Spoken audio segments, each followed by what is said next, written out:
Bueno, el narcisismo, entre otras cosas, es una forma de repliegue, con lo cual muchas veces cuando nos arregostamos en esa cosa que hemos llamado identitarismo, lo que hacemos es caer en el error de pensar que uno precisa de ser idéntico a sí mismo para ser, y en realidad la identidad, que es un principio lógico, nunca aplica a las personas. Las personas estamos sujetas a un cambio constante, de tal suerte que uno no tiene que ser idéntico a sí mismo. ¿Qué culpa tiene la madera si se despierta convertida en violín? El verso de Rimbaud. Bueno, pues efectivamente estamos sujetos a un constante cambio, y obsesionarnos con esa identidad, pues al final lo que sucede es que caemos en una suerte, por así decirlo, de introspección morosa que no nos hace ningún bien. Muchas veces esa introspección identitaria no solo le pasa a las personas, sino también a las comunidades, y bueno, pues se da en forma, pues qué sé yo, de nacionalismo, de tribalismo y cosas del estilo, con lo cual yo desaconsejo vivamente ese narcisismo que criticamos.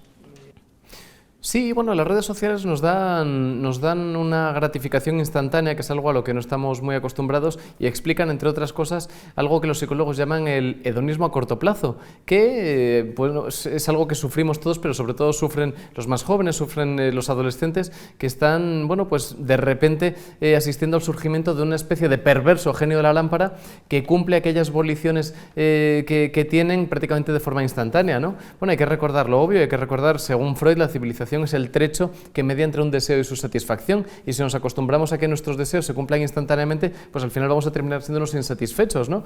El refrán, que en ocasiones se equivoca, pero muchas veces encierra algo de verdad, el refrán dice que cuando el camino es corto hasta los burros llegan, con lo cual conviene educar a los más jóvenes, pero también educarnos a nosotros mismos en que en ocasiones no pasa nada por recorrer un cierto trecho, y sobre todo tener en cuenta que no todo lo que deseamos conviene tenerlo. John Stuart Mill decía: yo prefiero ser un Sócrates insatisfecho que un tonto satisfecho, y yo creo que hay que suscribir esa frase. Por otro lado, bueno, pues este aguijonazo constante de la gratificación de las redes al final hace que muchas veces no hagamos las cosas por nosotros mismos, sino por los demás. Entonces yo por eso recomiendo, en fin, utilizando un viejo koan zen, una de estas frases del budismo zen que nunca tiene una respuesta, yo lo que recomiendo es que escuchemos el aplauso de una sola mano. Bueno, ya sé que no hace ningún ruido el aplauso de una sola mano, es una frase que no tiene respuesta, pero en cualquier caso creo que es mucho peor estar haciendo cosas solo buscando el aplauso de los demás. ¿A qué suena el aplauso de una sola mano? No lo sé, pero es mucho mejor hacer las cosas con vistas a la propia conciencia, para comparecer frente a uno, para mirarse al espejo y para estar satisfecho.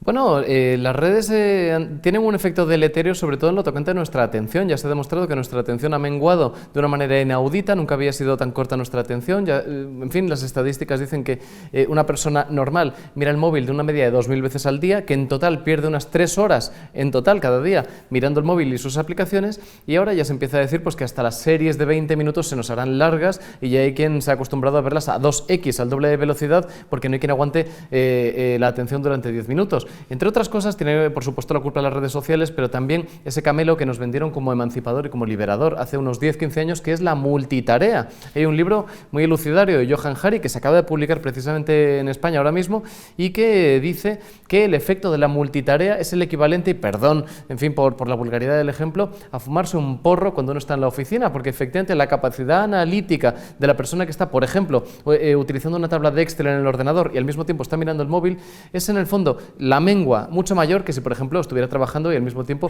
estuviera fumándose un canuto de cannabis, ¿no? Entonces, bueno, pues yo creo que efectivamente esa sobreestimulación constante, esa multitarea que pensábamos que nos hacía trabajar mejor cuando es todo lo contrario, y en general eso que llamamos economía de la atención, pues al final es algo que ha ido en detrimento nuestro. ¿Cómo llaman los ingleses a la expresión prestar atención? To pay attention. Bueno, efectivamente la atención es algo que se paga, y es algo que efectivamente mucha gente está utilizando para lucrarse.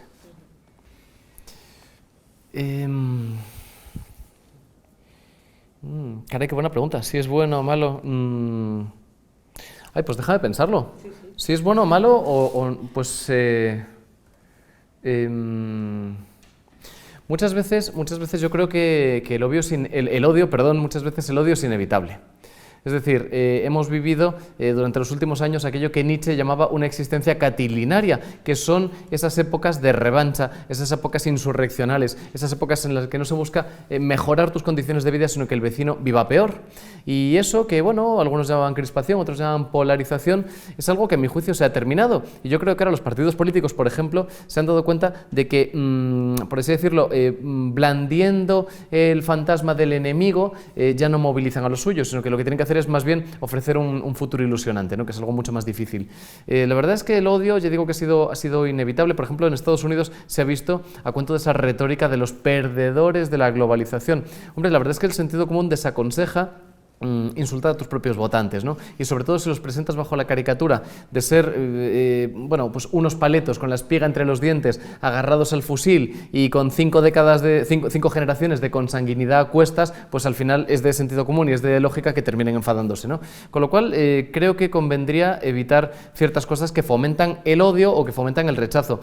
El voto de castigo, por ejemplo, que creo que ha sido muy importante en las últimas 2 elecciones, intuyo, aunque puedo equivocarme, que va a dejar de ser tan determinante, porque creo que para los votantes se ha demostrado la naturaleza infantil de ese voto de castigo, de ese votar ahí donde les duele, que llega un momento en el que es mucho más importante, más allá de la crítica destructiva, el ideal propositivo. Hay una metáfora que a mí me gusta mucho, que escribe, bueno, el filósofo Burke, el filósofo inglés, precisamente cuando empieza el derramamiento de sangre de la Revolución Francesa. Le escribe en su libro de 1791 sobre la Revolución Francesa, y dice: cualquiera puede abrir el mecanismo de un reloj y despanzurrar todas sus piezas, las bielas, los pistones, las tuerquitas, lo que sea, encima de una mesa. Pero ¿quién es el guapo que consigue recomponerlo todo y hacer que funcione? La verdad es que la crítica destructiva está al alcance de cualquiera, es muy fácil. Pero el ideal propositivo y ofrecer una solución para que las cosas vayan a mejor es mucho más difícil. Y yo creo que eso es uno de los retos de nuestra democracia.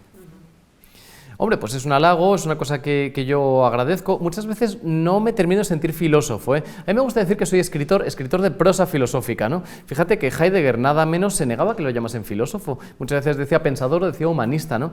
Y bueno, precisamente fíjate cómo son las cosas. Heidegger decía que había una relación etimológica, perdona que me ponga así un poco especialote, entre el logos, entre la razón y legein, que bueno, vendría del cuidado de los campos, ¿no? Bueno, efectivamente hay una relación muy clara. Y yo lo pensaba, digo, claro, mi nombre, que es Jorge Georgos, que significa campesino, tiene mucho que ver en el fondo con la tarea del filósofo, porque el filósofo está siempre, pues de alguna forma, cuidando unos campos que no son suyos y tiene que estar, bueno, pues segando, trillando y oreando una mies que es tan abundante que nunca da abasto, ¿no? Con lo cual yo muchas veces pienso que en realidad la filosofía que a mí me gusta no es la filosofía que ahora se ha puesto tan de moda, la filosofía adanista que descubre el Mediterráneo todos los días, sino más bien que va a hombros de gigantes, que mira hacia atrás, que mira, en fin, la escondida senda por donde han ido todos los sabios que en el mundo han sido, ¿no? El verso de Fray Luis. O sea que en el fondo hay que mirar a los clásicos y al fin y al cabo, bueno, pues cuando uno trabaja ese campo que es la filosofía y que es la tradición, muchas veces le da muy buenos frutos. Un filósofo que a mí me gusta mucho, por ejemplo, es Isaiah Berlin.